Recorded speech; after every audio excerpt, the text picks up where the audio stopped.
하나님이 이 세상을 창조하셨어요. 6일 동안 세상을 창조하시고 제7일에 안식하셨습니다. 모든 것이 완벽하게 만들어졌기 때문에 더 이상 할 일이 없으니까 안식하신 거죠. 모든 것이 완벽했고 하나님 보시기에 모든 것이 좋아 보였습니다. 그러다가 하나님 보시기에 안 좋은 것이 하나 생겨났어요. 그것은 사람이 혼자 사는 것이 하나님 보기에 좋아 보이지 않았습니다. 그래서 여자를 만드시고 부부를 만드신 겁니다. 물질의 세계는 완벽했어요. 하나님 보시기에 심히 좋을 정도로 완벽했어요. 더 이상 만들 것이 없는 거죠. 그런데 이제 하나님이 관계의 세계를 만들기 시작한 겁니다. 첫 번째로 만든 것이 부부고 그 부부를 통해서 가정을 만드셨습니다. 하나님이 물질의 세계를 만드실 때에 가장 먼저 만든 것은 빛이었죠. 관계의 세계를 만드실 때는 가장 먼저 만든 것이 이제 부부입니다. 그래서 결혼이란 모든 인간 관계의 출발점이죠. 세상에서는 그런 논쟁이에요. 닭이 먼저냐, 달걀이 먼저냐, 이건 논쟁하잖아요. 우리는 분명해요. 닭이 먼저예요, 달걀이 먼저예요? 몰라요? 세상 사람들은 닭이 있어야 달걀이 있지, 아니 달걀이 있어야 닭이 있지, 이렇게 논쟁하잖아요. 우리는 분명하죠. 하나님이 닭을 만들었어요, 달걀을 만들었어요? 닭 만들었잖아요. 우리는 분명해요. 닭이 먼저죠. 여러분, 그럼 부부가 먼저예요, 부모가 먼저예요? 그것도 분명하죠. 부부가 먼저죠. 부모 자식 관계보다도 부부 관계가 먼저다, 이 말이에요. 이 부부 관계가 얼마나 중요한지 그리스도와 교회의 관계를 부부 관계로 비유를 했죠. 과거에 보면은요, 과거에는 다 이제 결혼하면 부모님을 모시고 살던 시대가 있었잖아요. 그게 당연한 시대가 있었잖아요. 그리고 이제 과도기를 거쳐서 지금은 부모님들도 자식하고 같이 살라고 그러면 아유 안 산다고, 어떻게 귀찮아서 어떻게 같이 사냐고, 따로 산다고. 시대가 완전히 바뀌었어요. 과거에 부모님과의 관계 때문에 부부 관계가 깨지는 경우가 굉장히 많았습니다. 그렇잖아요. 고부 갈등이라고 그래가지고 부모님과의 이 갈등 때문에 부부 관계가 안 되는 거죠. 그런 시대가 있었어요. 그런데 지금은 시대가 변해서 부모님도 자식하고 안 살려고 그러고, 그래서 부모님은 부모님의 인생을 살고 자녀는 이제 자녀의 인생을 살아가는 그런 시대가 되었어요. 한편으로 이제 바람직한 것이 있죠. 성경에서 결혼 제도를 만들 때 남자가 부모를 떠나 아내와 합하여 둘이 한 몸을 이룰지라 이렇게 되어 있죠. 남자가 부모를 떠나서 아내와 합하여 둘이 한 몸을 이룰지라. 이게 결혼이란 부모를 떠나서 독립해 나가는 것이 돼야 됩니다. 요즘은 또 문제가 생겼어요. 시댁을 떠났는데 처가에 매이는 사람들이 굉장히 많은 것 같아요. 시대가 완전히 바뀌었죠. 시댁은 자주 안 가는데 처가는 이제 자주 가고, 시대가 또 바뀐 부분이 있어요. 어찌됐든 세상이 변해가면서 긍정적으로 작동하는 부분이 있지만 또 부정적인 것들도 굉장히 많아요. 그 중에 하나가 결혼 자체를 안 하는 거죠. 결혼을 안 하는 그 문화를 그렇게 만들어가요. 혼자 사는 것이 더 좋아 보이게끔, 나 혼자 산다 해가지고 혼자 사는 것이 좋아 보이게끔 만드는가 하면 결혼하는 것이 끔찍한 것인 것처럼. 그래서 TV에서 연예인들이 나와서 결혼을 이야기하면 어쩌다가 결혼하게 되었냐고 뭐 이제 이런 이야기를 하는 거죠. 결혼은 끔찍하고 혼자 사는 것이 좋아 보이는 것처럼 하는 이제 그런 문화도 존재하죠. 그러나 결혼이라는 것은 하나님이 만드셨어요. 생육하고 번성하는 것은 하나님의 명령이죠. 한편으로는 축복이고 한편으로는 이제 명령인 거죠. 본문의 말씀이에요. 모든 사람은 결혼을 귀히 여기고, 결혼과 관련된 문제가 교회 내에 발생했음을 알 수가 있죠. 당시에 어떤 문제가 있었냐면 순결을 명분으로 금욕주의를 선호하는 이들이 적지 않았습니다. 당시에 SNF라든가 금욕주의자들이 결혼을 경건 생활에 방해가 되는 것 정도로 생각했어요. 그래서 혼인을 배척한 겁니다. 혼자 있어야 이 경건에 힘쓸 텐데 결혼하면 아내한테 매이고 가정에 매이고 아내를 기쁘게 해줘야 되고, 그러니까 이 결혼 생활은 경건에 전혀 도움이 되지 않는다 해서 이제 결혼을 배척한 거예요. 그런 생각에 히브리 성도들 중에 일부가 거기에 영향을 받은 거예요. 그래서 결혼을 이제 안 하는 거죠. 이 금욕주의라는 것은요, 사람이 자신의 노력으로 구원을 얻어보고자 하는 인본주의적 행위 중에 하나죠. 내 노력으로 내가 내 자신을 잘 절제해서 구원에 이를 수 있다, 이제 이렇게 생각하는 거죠. 이제 이런 것들이 교회 안에 침투해서 마치 그런 금욕주의가 경건의 참 모습인 것처럼 오해하도록 만든 거. 겉으로는 여러분 겉으로 보기엔 그럴 듯하잖아요. 누리고 사는 사람보다 다 제어하고 절제하고 이건 이래서 안 하고 저건 저래서 안 하고 다 해가지고 자기 자신을 억압해 가면서 그렇게 경건하게 사는 모습이 겉으로 보기에는 여러분 그럴 때 보이잖아요. 경건해 보이잖아요. 그런데 경건에 대한 오해인 거죠. 경건하다는 것이 모든 것을 제어하고 억제하고 사는 것이 아니죠. 오히려 하나님이 허락하신 것들을 누리지 못하는 것도 문제가 있는 거예요. 하나님이 허락하신 것을 누리고 살아야 되는데 하나님이 허락하시는 것을 누리지 않아요. 못 누려요. 누리지 않는다기보다는 못 누려. 자기 자신을 막 너무 제어하느라고. 그것도 문제죠. 여러분 생각해 봐요. 여러분의 자녀가 독립해서 사는데 오랜만에 집에 온다고 그래서 어머니 아버지가 장바다가 맛있는 음식을 걸게 차렸어. 그런데 집에 자식이 왔는데 맨밥에 김치 외에는 나는 아무것도 안 먹을 거라고 손을 안 대요. 그러면 여러분 마음이 좋아요, 안 좋아요?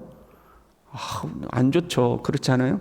하나님이 우리에게 누리고 살려고 밥상을 차려줬는데 나는 이것은 이래서 못하고 저것은 저래서 못하고, 그러면 하나님 보기에 안 좋은 거.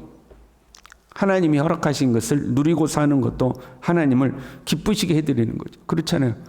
자식이 와가지고 밥을 맛있게 잘 먹고 한 공기 먹고 더 주라고 그래고 더 먹고 반찬을 싹쓸이해서 먹고, 그래야 부모 마음이 흐뭇한 거 아니에요? 그래서 하나님이 주신 것을 우리가 기쁘게 누리고 살아야 하나님이 기뻐하시는 거죠.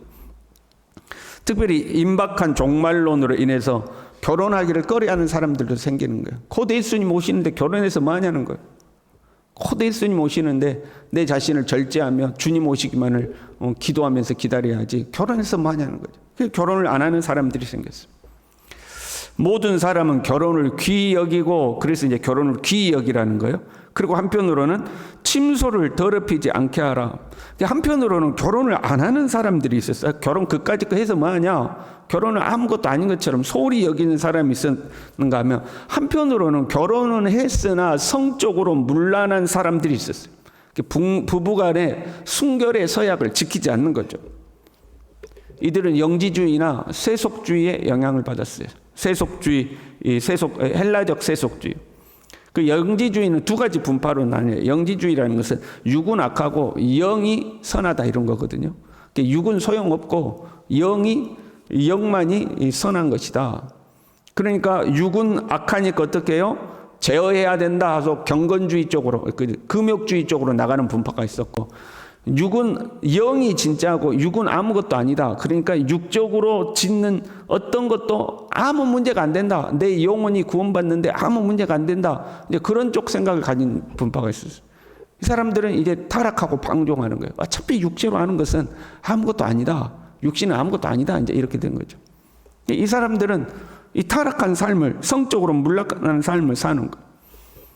거기다가 당시 철학의 한 분파 중에서는 그 쾌락을 깨달음의 한 방편으로 생각했던 사람들도 있어요. 쾌락을 통해서 깨달음을 얻는다는 거예요. 그도저도 아니고 어차피 죽으면 이 세상 끝난다. 이제 이런 사람들이 있어요.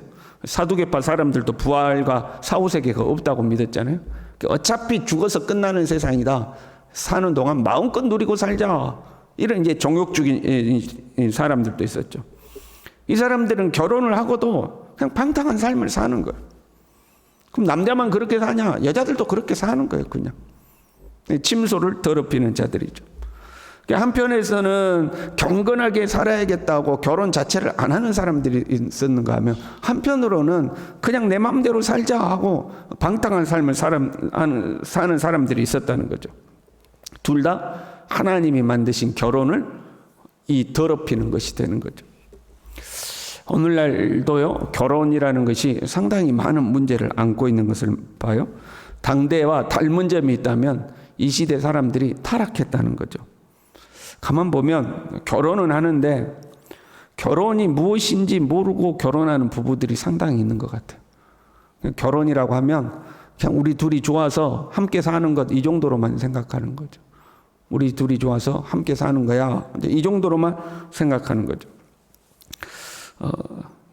그래서 이제 결혼 문화도 보면 갈수록 결혼 문화가 엄숙하지 않고 결혼 문화가 좀 가벼워지죠.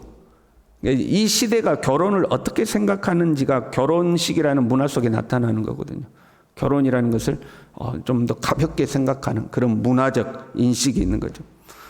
그러나 그 결혼 이전에 이미 우리가 살고 있는 이 문화 자체가 신중함과 순결함을 고리타분한 것으로 만들어버렸어요. 그래서 교회 안에서도 혼전 순결을 청년들에게 가르치면, 우리 교회는 청년들이 많지 않아서 덜 그러는데 큰 교회 같은 데서 혼전 순결을 가르치면 싫어하는 청년들이 그렇게 많아요. 교회 밖에서는 아예 혼전 순결을 말을 못합니다. 심지어는 부모도 자식에게 그것들을 잘 못 가르치는 시대가 되었어요.